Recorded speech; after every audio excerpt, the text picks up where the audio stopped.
অবশ্যই আপনাদের বিবেচনা করা হবে সাধ্য অনুযায়ী। আমরা বলেছি যে আমরা প্রেস ক্লাবে বসে দীর্ঘ 8 দিন পর্যন্ত আন্দোলন করতেছি, অবস্থা দমন করতেছি। শিক্ষা মন্ত্রণালয় থেকে, সংস্কৃতি দপ্তর থেকে একজন কর্মকর্তা আমাদের দেখার মধ্যে কেবল না।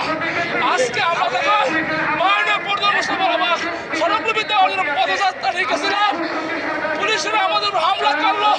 আমাদের প্রায় 3 শতাধিক শিক্ষক আহত হলো, পিজি হাসপাতালে ভর্তি আছে, ঢাকা মেডিকেলে ভর্তি আছে। তখন আমাদের উপর আমাদেরকে ডাকা হয়ে বিভিন্নভাবে আশ্বস্ত করতেছেন। তাও সরকারের সর্বোচ্চ পর্যায়ের লোক না, আমাদের শিক্ষা প্রতিষ্ঠান মহোদয় কোথায়? আমাদের শিক্ষক সচিব কোথায়? কোথায়? আপনার শিক্ষকদেরকে এই রাজপথে রেখে পুলিশের পিটানি দিয়ে, গণপিটানি দিয়ে আপনি কোথায় চলে গেলেন? আমাদেরকে ডেকে নিলেন আপনার মন্ত্রণালয়।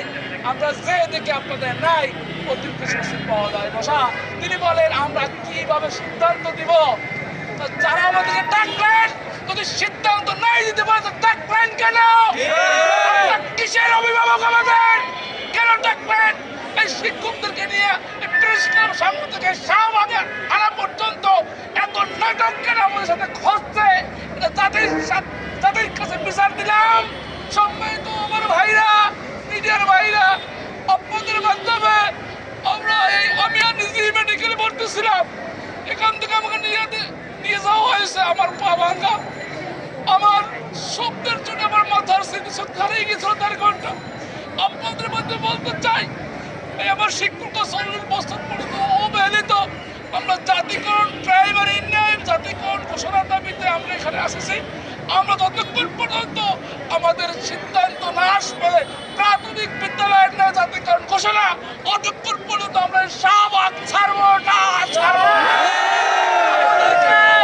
আমাদেরকে মাথায় বাড়ি দেওয়া হয়েছে, রক্তাক্ত করা হয়েছে, আমাদের শরীরে আঘাত করা হয়েছে, আমাদের পঙ্গু করা হয়েছে। দরকার হলে জীবন বিলীন করে দেব, তবু ইসলাম শিক্ষা ব্যবস্থাকে বাঁচিয়ে রাখার জন্য স্বতন্ত্র প্রতিষ্ঠাকে ঘোষণা করতে হবে জাতিকরণ, ইনশাআল্লাহ। সদস্য প্রতিনিধি আমরা বসে গিয়েছিলাম মাদ্রাসা ও কারিগরি বিভাগের অতিরিক্ত সচিব, ওনার নেতৃত্বে আমাদের সাথে আলোচনা করেছে। আলোচনার প্রেক্ষিতে আমরা আমার দাবি দেওয়া জানাচ্ছি।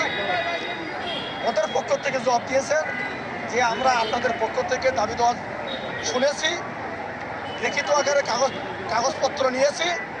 আমরা আমাদের জায়গার থেকে আগামীকাল আমাদের মিটিং আছে, প্রধান শিক্ষা উপদেষ্টা এবং শিক্ষা সচিবের কাছে আমরা বসবো, তাকে মেসেজ দেবো। তারপর আপনাদের সেই মেসেজ অনুযায়ী আপনাদের শিক্ষক প্রতিনিধির সাথে বৈঠকের মাধ্যমে আমরা একটা সিদ্ধান্ত নেব।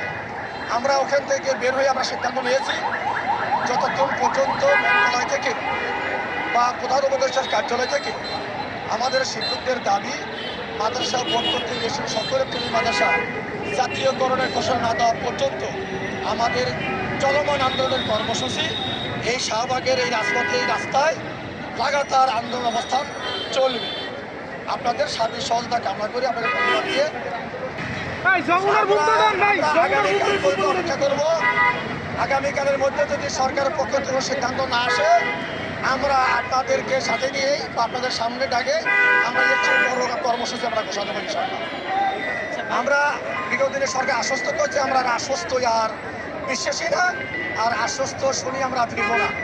নির্দিষ্টভাবে আমাদের প্রতিষ্ঠান সংখ্যা নির্ণয় করি প্রাইমারি ন্যায় জাতীয়করণের ঘোষণা দেবে। এর ছাড়া বিকল্প আমাদের কোনো আর চিন্তা বিশ্লেষণের সুযোগ নেই। আচ্ছা, আপনারা সবাই জানেন যে আমরা আমাদের এই জুলাই গণ অভ্যুত্থানে 2000-এর বেশি ছাত্র জনতার রক্তের উপর আমরা আজকে একটা ফ্যাসিস্ট সরকারকে তাড়িয়েছিলাম।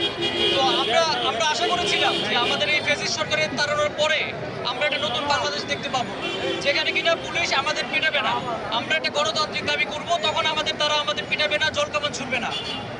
কিন্তু দুঃখের সাথে বলতে হচ্ছে আমাদের এই পুলিশ, এরা হাসিনার আমলও শিক্ষক পেটাতো, হাসিনার আমলও ছাত্রদের পেটাতো, এখনো তারা ছাত্রদের পিটিয়ে যাচ্ছে। এখন তাদের পোশাক পরিবর্তন করুক, কিন্তু তাদের মনের ভেতরটা পরিবর্তন হয় নাই। এই জুলাই গণ অভ্যুত্থানে আমরা এত রক্ত দিলাম, কিন্তু এটার এই যে আবেগ, এটা তাদের কোনো স্পর্শ করে নাই। তাদের মধ্যে কোনো পরিবর্তন নাই। তাদের যতই পোশাক পরিবর্তন করুক, কিন্তু তাদের লাঠি তারা চালাচ্ছে, তারা আমাদের গুলি চালিয়ে যাচ্ছে। এখন আমাদের সেই শিক্ষকরা তাদের যে জীবন, আপনারা সবাই জানেন যে তাদের বেতন সর্বসাকুল্যে 3,000 টাকাও না। কিন্তু এই সময় এই বেতনে চলা কোনো মানুষের পক্ষে তো কোনোভাবেই সম্ভব না, তার একটা পরিবারও চালাইতে হয়, কিন্তু সে এটা কোনোভাবেই নর্মালি এটা সম্ভবই না। তো এই অবস্থায় সরকারের বরং নিজের থেকে যেহেতু এটা গণ অভ্যুত্থানের সরকার, তার নিজ থেকে সামনে এগিয়ে এসে এই মানুষগুলোর জীবন পরিবর্তন নিয়ে আলাপ করার কথা ছিল, তাদের বেতন বাড়ানোর কথা ছিল। যেহেতু এই শিক্ষকরাই আমাদের জাতির আমাদের কারিগর। তো এই অবস্থায় আমাদের সরকার শিক্ষকদের উপর আরো পুলিশ চালিয়ে দিয়েছে। এই স্বরাষ্ট্রমন্ত্রী তার হুকুম ছাড়া এটা পুলিশ এটা তার হুকুমের মধ্যেই তার চলতে হয়। তো স্বরাষ্ট্রমন্ত্রী না চাইলে এটা কখনো সম্ভব ছিল না। তো আমরা এই ঘটনায় আজকে যারা এই ঘটনায় জড়িত ছিল তাদের প্রত্যেকের জবাবদিহি এবং বিচার দাবি করছি। এবং এই স্বরাষ্ট্রমন্ত্রী, আমি ঢাকা বিশ্ববিদ্যালয়ের শিক্ষার্থী হিসেবে এই স্বরাষ্ট্রমন্ত্রীর কাছে জবাব দিই এবং তিনি যদি জবাব দিয়ে করতে না পারে তার প্রত্যেকে দাবি করছি। সবাইকে ধন্যবাদ।